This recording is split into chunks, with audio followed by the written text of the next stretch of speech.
Hey, what's up? It's Ben from WODprep. Today, I'm gonna go over the top 6 push-up mistakes for beginners, and we're also gonna go through a push-up progression, my favorite one, so that you can fix your push-ups once and for all. You asked and I listened. You guys have been asking. We have, well over 100,000 subscribers at this point, and I've been getting lots of requests for more beginner-focused content. So I'm really trying to dedicate some time to make sure I bring you that.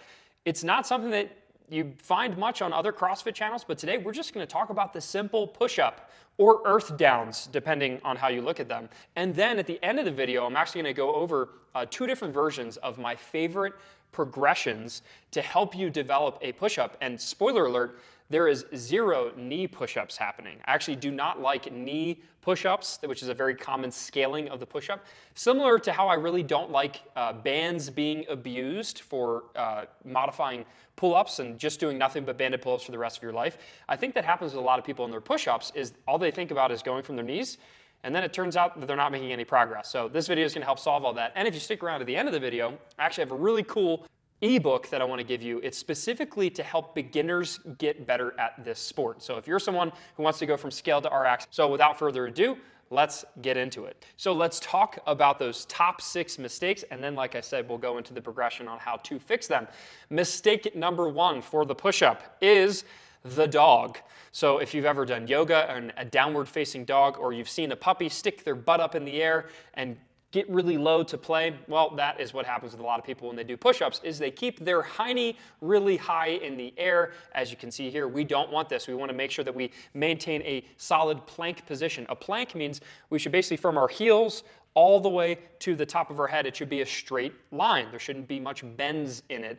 And the dog is when we have our butt up in the air. Mistake number 2 is what I'll call the Cobra. But this is where the hips sag really low, so it's the opposite of the dog. The hips are really low, the chest is high, and rather than doing push-ups where the hips and shoulders rise at the same time, you kind of just keep the hips down low, and the bottom line is it's not a proper push-up. So it technically should be a no rep, and it's very hard to judge in a typical CrossFit sense, but we don't want to do this. We want to make sure that we're keeping our midline stable and our hips and shoulders are rising and sinking at the same time. Push-up mistake number 3 is the T.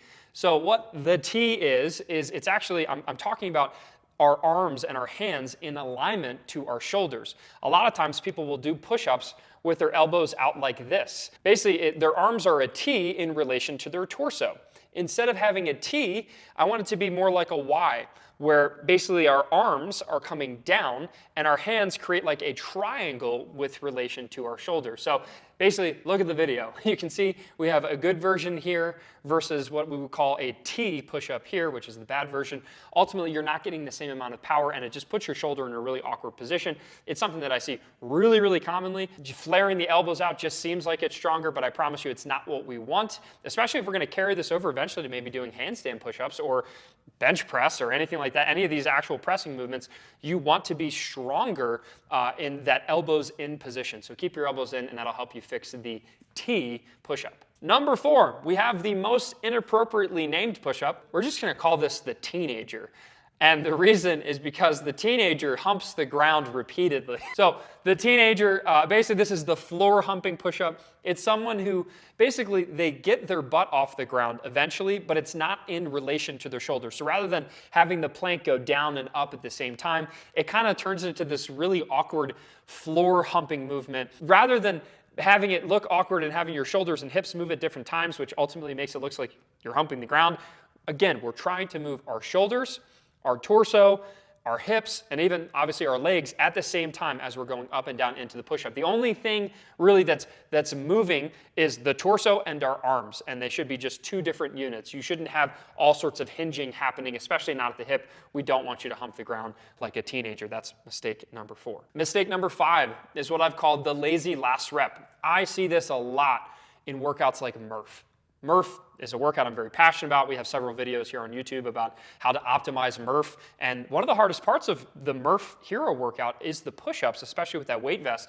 I can't tell you how many people I see doing that final rep, and they'll get halfway up and they'll just like kind of let their knees hit the ground and then finish the lockout. That's a no rep. That's what I would call a lazy last rep.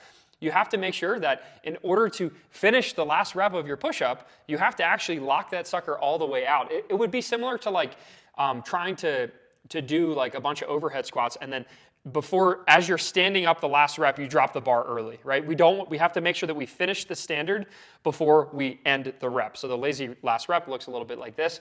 Again, as a reminder, just try to take a break before you reach complete max out fatigue, or just have the discipline to make sure that for that last rep, you're not dropping your knees early. You finish with that full lockout of the elbows, still in that solid plank position before you let your knees hit the ground. And the final mistake number 6 that I want to talk about in this video is what I called the basketball push-up. And the reason I'm calling it this is because I remember playing basketball for a lot of years. Believe it or not, my 5'9" self was actually a pretty high-level basketball player. Played some AAU basketball in high school and middle school and stuff like that, and ended up actually playing alongside some really talented individuals. I got dunked on by Kevin Durant once. That's a little fun fact for you. Anyway, so I remember in basketball practice, we would, as punishment, sometimes if we didn't make a play or we did something wrong, the coach would be like, drop and give me 20. And that would be our thing, is in the middle of a scrimmage, we'd have to drop and do 20 push-ups as our teammates are basically playing us 5-on-4. Whoever was punished didn't get to play, and the other team would take advantage. But people would drop down and they would do 20 of the most ridiculous push-ups I've ever seen in my life. It'd be a combination of all the mistakes above, but the main thing that really bugged me was they would never lock out their arms fully. So my teammates they'd get halfway up and then go back down. They wouldn't be touching their chest to the ground fully, and they wouldn't lock out their elbows fully. That's ridiculous. That's like a double fault. We have to make sure that we're getting our chest to the deck, but the absolute most important thing is we need to get the arms fully extended. Every time you do a half push-up, somewhere on earth, a butterfly dies. So every single rep where you don't finish it, a beautiful butterfly dies because of that. Don't do basketball push-ups. Complete the rep, chest to deck, all the way up, lock it out. Yes, it might take a little bit longer to do the 20 push-ups, but I promise you, there'll be less dead butterflies and you'll feel better about yourself. So don't do a basketball push-up. Now it's time to go over my favorite progression. This is where we kind of get into the meat and potatoes of this video. How do we actually learn how to do push-ups properly so that we're not defaulting to these mistakes, or even worse, maybe we're just doing them from our knees all the time? We start by elevating the platform that our hands are on. We still maintain a solid, perfect plank position.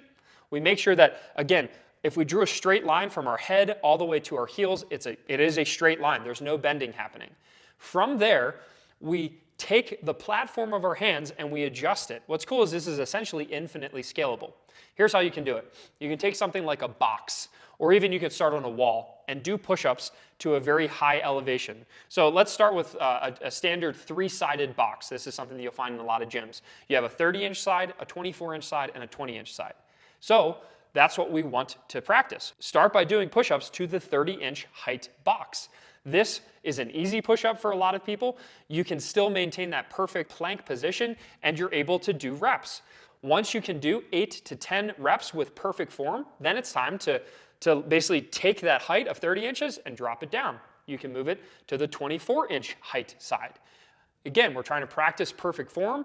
This could be a great scale to use in the middle of a workout where you have a ton of reps, but once you can do, again, 8 to 10 perfect, unbroken reps, then maybe it's time to drop it down to an even lower box, 20 inches. Keeping that same plank position, we're making sure not to do any of the mistakes that we talked about in the earlier videos, or in the earlier mistakes section of this video.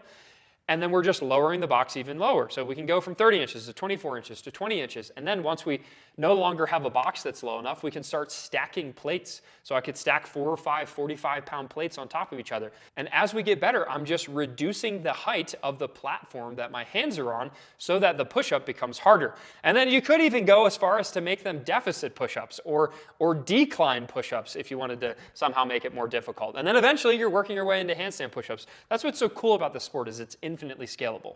So that's one way to do it on a box, which is something that a lot of us probably have access to. Again, you can use all kinds of different chairs and tools and stuff like that if you're practicing push-ups at home. Another thing that you can do, if you're lucky enough to have a barbell and a squat rack, another infinitely scalable, really, really cool version of a push-up progression, is to do the same thing, except you're using the squat rack and you're reducing the height of the barbell. So you can start with the barbell nice and high, where you're essentially, doing a push-up standing up in a sense. And then as you are able to do those 8 to 10 or so really good, perfect reps, we start lowering that barbell and thus making the movement more and more difficult. So I hope that this video was helpful. We started by covering a lot of the mistakes that people make with their push-ups, and hopefully you'll never forget the names that I used and the demonstrations that our wonderful Shona gave us. And then secondarily, we talked about a super simple progression that anyone should be able to do. If you have a chair, if you have a box, if you have couches, if you have walls, you can come up with a way to reduce that height of the platform of your hands, all while maintaining perfect form. That is going to help you learn push-ups the right way once and for all. So I hope that you like this video. If you're someone who's looking for more beginner content, again, comment on this video. Let me know what kind of beginner content you would like.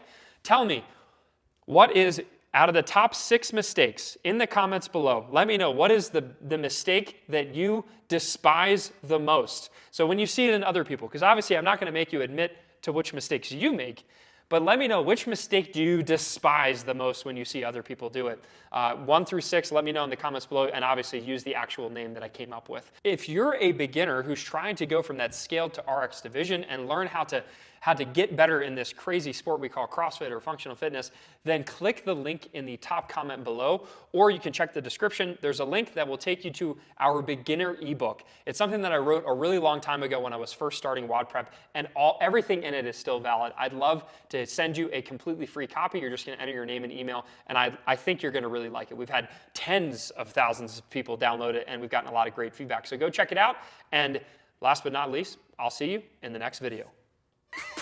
I can hardly keep my composure when I'm saying this, but we're just going to keep it rolling. Keep it rolling, Travis. So the teenager, basically this is the floor humping push-up, because we all know what happens with teenagers. They get really excited to, whatever. Anyway, we'll move on to the next one. But the bottom line is,